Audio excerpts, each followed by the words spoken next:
just curious. I felt like I don't know if I reviewed the vitamins that people should be taking around COVID. Did I talk about that? We've talked a little about it, but not really definitively. There's some evidence that these things may be helpful for people, and the more I see about it, the more I think I really should be like emphasizing it. So let me just kind of review it for people.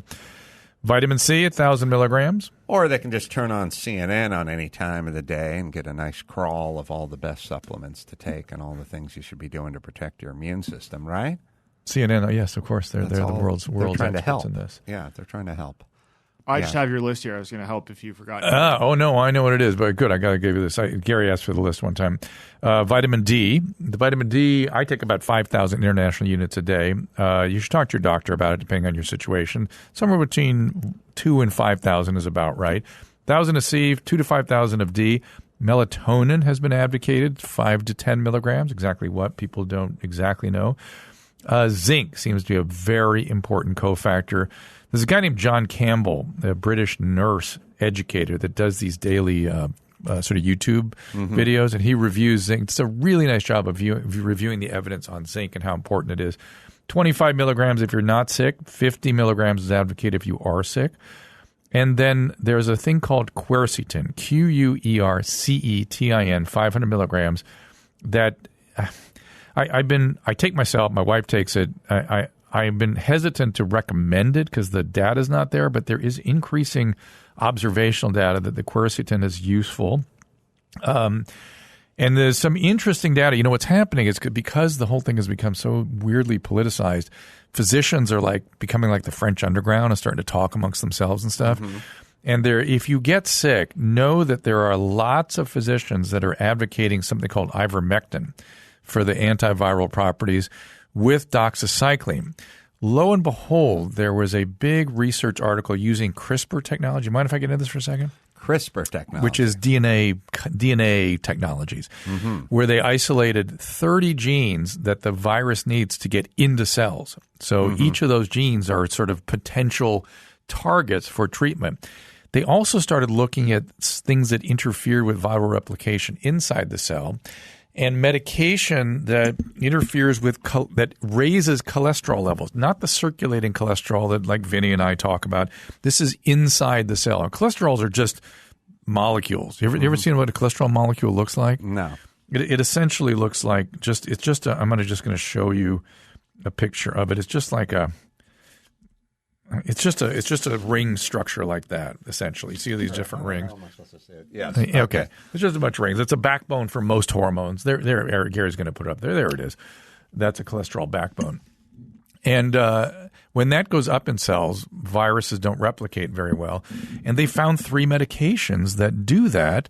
One of them was a whole class of medications, of which doxycycline is one of the members. So the antiviral properties may be more important than the antibacterial properties, which is interesting. Yeah. We've used a lot of doxycycline over the years for viral pneumonias to prevent bacterial superinfection, but it's turning out maybe it's the virus we're actually treating. Amlodipine raises intracellular cholesterol. Amlodipine is a blood pressure medicine I'm on, also called Norvasc. And then tamoxifen, which is an anti-cancer or an anti-estrogen medicine that breast cancer patients get on for a long period of time. Do you find that in the news there's been little to no talk about 2 subjects? One subject is things you can do.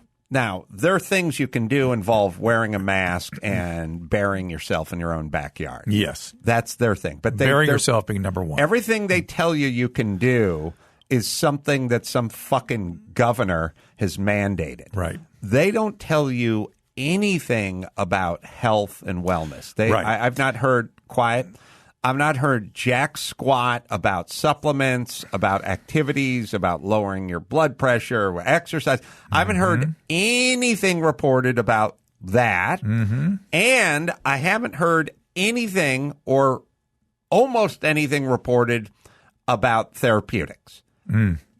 Think about... Except to say you can't prescribe this, again, from on high. Hydroxychloroquine. Yeah. All right. What have you heard... You're a doctor. You live in a different world. I'm saying I haven't heard CNN talk about positive therapeutics. There's so many now. And about what to do to strengthen your immune system, or even just talk of zinc. Okay, nothing. Right. But they talk about how it could kill you. Yep. And they talk about how you have to listen to the governor. Yep. And close the stores. But how about this? And by the way, here's how I know you have an agenda. Therapeutics are news. Big news. Mm-hmm. Why aren't we hearing about it? Well, you hear one. There was one that made it to the news, which was World Health Organization says remdesivir has no use. Well, that's what I'm saying. How come nothing positive? Right. And by the way, I want to tell you about that study. Can I tell you about it? Mm-hmm. Okay.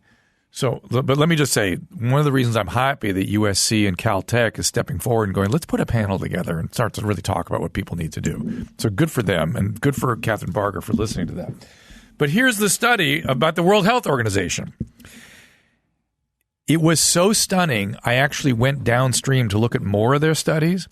And in every study I found, they found utility of remdesivir, but they just didn't like the price.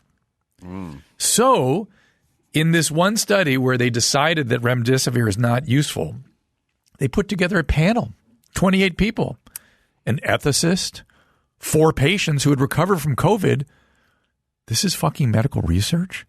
And a panel of other people, sort of much like sort of Newsom's vaccine panel, just a bunch of political appointees, essentially. And they came up with the following conclusion. It's stunning. I took a picture of it because it was so bizarre and so unlike anything that I'd ever seen in the medical literature. I just had to take a picture of it. So here it is, and I'll read it to you. Let me find it here. There it is. All right, everybody. Here's their conclusion. The panel concluded most patients would not prefer treatment with remdesivir. Most patients would not prefer it? What kind of study is that?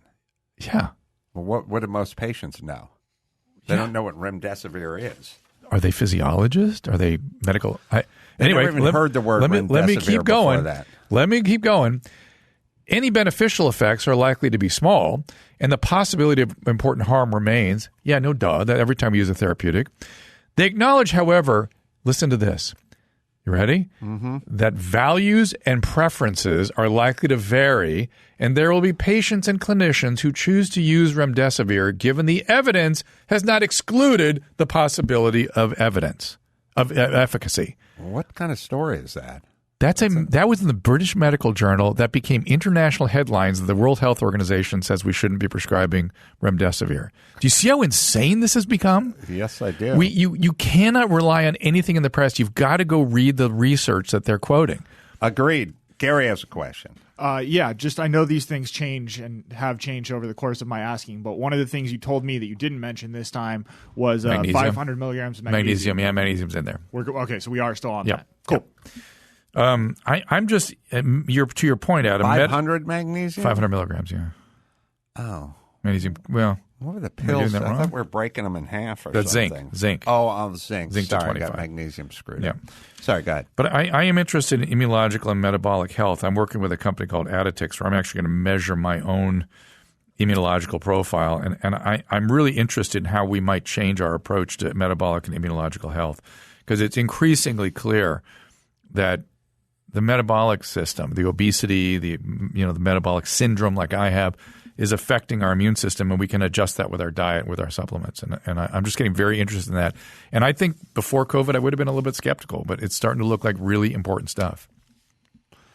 Well, I mean, we're going to start finding out who it's affected and why. Mm-hmm. Mm-hmm. And there are people, well, I mean, maybe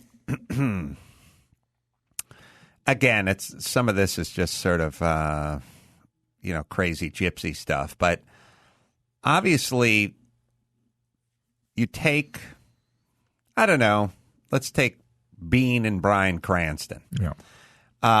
They're about the same age, and Bryan Cranston is arguably in a little better shape, and they both got it.